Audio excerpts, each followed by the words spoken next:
আগে ভাটপাড়া পুরসভায় দুর্নীতি তদন্তে সিআইডি তলব করেছিল অর্জুন সিংকে। হাইকোর্টের নির্দেশে অর্জুন সেখানে যান। তবে যাওয়ার আগেই অর্জুন তুলে গিয়েছিলেন বিস্ফোরক অভিযোগ।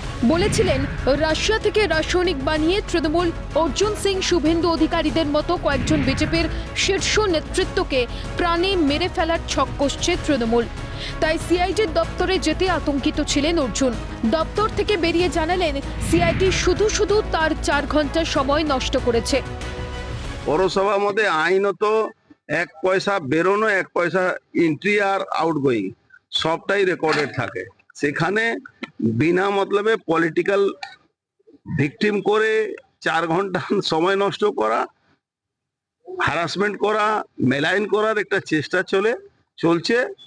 এই ম্যাটারটাকে শুধু পলিটিক্যালি ভিকটিমাইজ করার জন্য বিজেপিতে যখন আসলাম তখন মামলা হলো, আর তৃণমূলে যখন ছিলাম তখন আমি ভালো গুড বয়, আমার মতন ভালো ছেলে না। এদিকে তৃণমূলের বিরুদ্ধে অর্জুনের এমন বিস্ফোরক অভিযোগ নিয়ে তুঙ্গে উঠেছে রাজনৈতিক চর্চা। তৃণমূল বলছে রাসায়নিক কেমিক্যালের বিষয়ে অর্জুনের প্রচুর অভিজ্ঞতা। এখন হয়তো তলব পেয়ে রেগে গেছেন, ধৈর্যচ্যুতি ঘটেছে অর্জুনের, তাই সব বলছেন।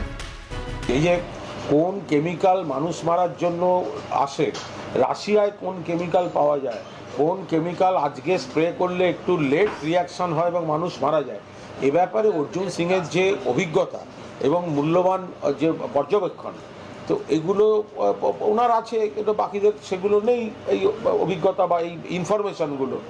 এখন কোনো ইনভেস্টিগেশনে সামান পেয়ে হয়তো একটু রেগে গেছেন, ধৈর্যচ্যুতি ঘটেছে। তার থেকে এই আন্তর্জাতিক রসায়নের যে অভিজ্ঞতাগুলো উনি সেগুলো একটু বলছেন। যদিও এ বিষয়ে অর্জুনের পাশেই দাঁড়িয়েছে তার দল বিজেপি। শ্রমিক ভট্টাচার্য থেকে দিলীপ ঘোষের মতো এই রাজ্যে কে কখন খুন হবে কেউ জানে না, তাই ভয় পাওয়াটা স্বাভাবিক। উনি যখন বলেছেন তখন নিশ্চয়ই ওনার কাছে সেই তথ্য রয়েছে। অর্জুন সিং যখন বলেছেন তখন দায়িত্ব নিয়ে বলেছেন, দীর্ঘদিনের রাজনৈতিক কর্মী, তার সবসময় জীবনের আশঙ্কা আছে, তার কাছে আমাদের থেকে অনেক বেশি খবর থাকবে, এটা অত্যন্ত স্বাভাবিক।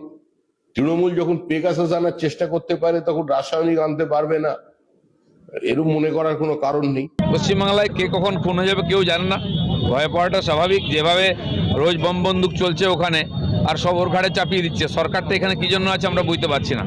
আইন শৃঙ্খলা প্রকাশ্যে গুলি চলবে, বোম ফুটবে, আর পুলিশ দাঁড়িয়ে দেখবে, তারা কিছুই শুনতে পায় না বম বন্দুকের আওয়াজ। এরকম অ্যাডমিনিস্ট্রেশন কোথায় আছে? তবে তৃণমূলের বিরুদ্ধে অর্জুনের তোলা খুনের চক্রান্ত রাজনৈতিক মহলে যে উত্তেজনা ছড়িয়েছে, এ কথা বলাই বাহুল্য। ক্যালকাটা নিউজ।